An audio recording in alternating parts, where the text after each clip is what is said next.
The fact that investigators discovered the so-called bomb factory in Leeds doesn't mean it was used specifically for the 7/7 attacks, especially when high-grade explosives had already been discovered and acted upon.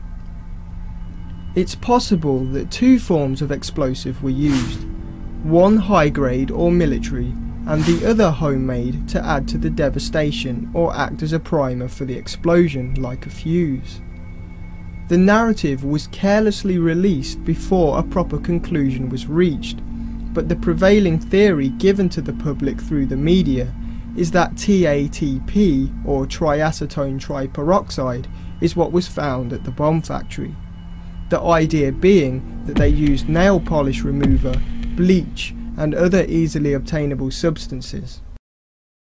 The two types of explosive theory is the only one that currently fits all scenarios released by the authorities, because TATP on its own explodes without flames or any substantial heat, rather an extremely fast gaseous reaction. Richard Reed, the shoe bomber, used the double explosive technique himself.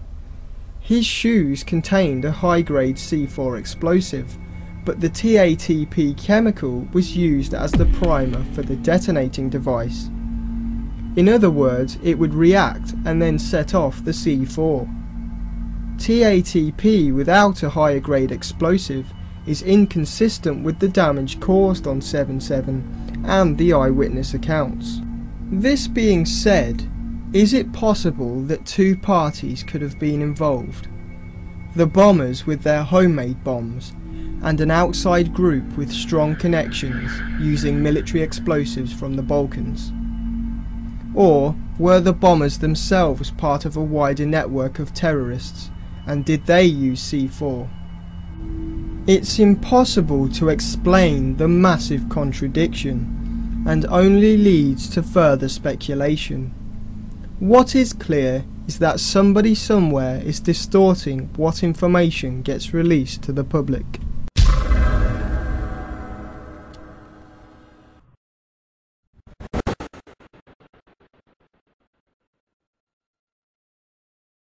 Several images were released after the bombings showing the trains and inside the carriages. Unfortunately, none of them show a clear or consistent view of the blast sites. The official narrative claims the bombers placed their rucksacks on the floor and that the explosions were inside the carriages. But conflicting eyewitness reports suggest some bombs may have been placed under the carriages and blasts came up through the floor. If this was the case, we'd expect to see bits of metal frayed and pointing upwards. This won't be clear without full disclosure of all carriage images, although off-duty police lady Lizzie Kenworthy did describe how one victim was impaled when metal had twisted up through the middle of the carriage. At the Edgware Road attack, eyewitnesses initially told Guardian reporter Mark Hollingsborn that blasts came from beneath the trains. This is Mark Honigbaum reporting from the London Hilton Hotel opposite Edgware Road station, where we believe there was an explosion this morning under the carriage for trains.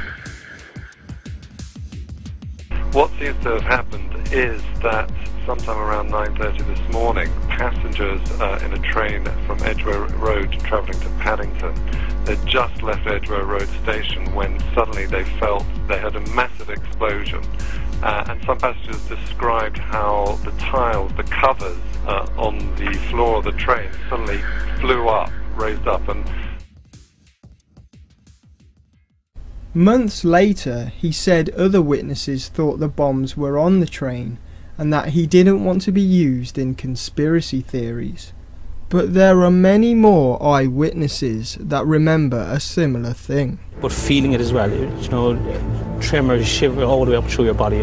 My whole body shook, and this floor panel came up underneath my feet. I actually thought I was dead at the time because I could see nothing or hear nothing, and I remember squeezing my legs, squeezing them because I thought that they were gone. A further eyewitness, Anita Kinsley, said the tiles on the floor of my carriage suddenly shot up. Also, Sean Barron, who was helping victims, said one gentleman told him the floor of the train had blown up. In the one train at Edgware Road, one of the patients who I was dealing with inside the hotel described a large hole which had been blown in the floor, and I believe in the process one gentleman was either thrown out of the train or fell through the hole, but he was pinned underneath one of the trains.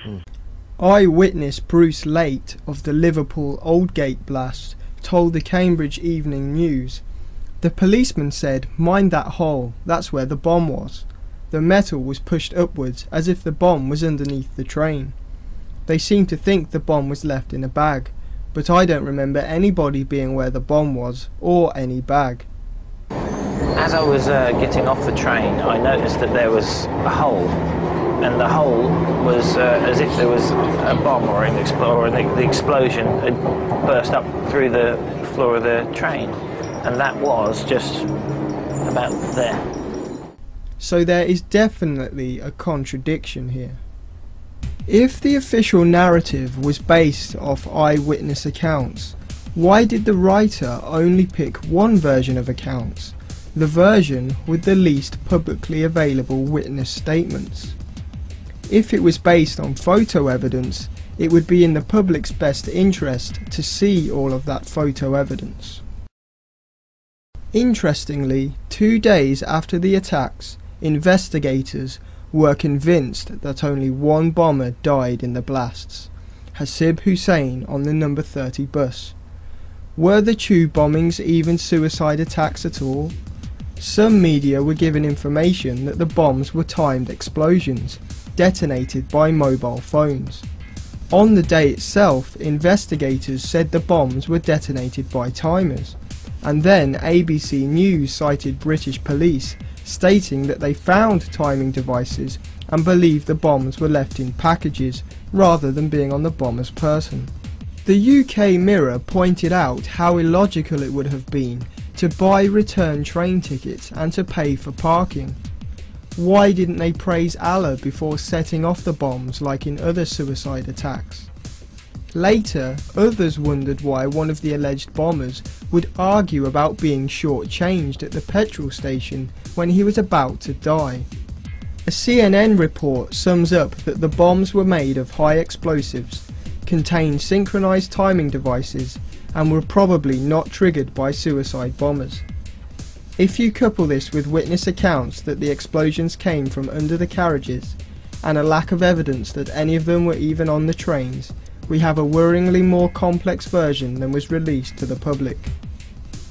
It's not a far stretch to think this was a highly sophisticated operation conducted by a powerful wider network or even military.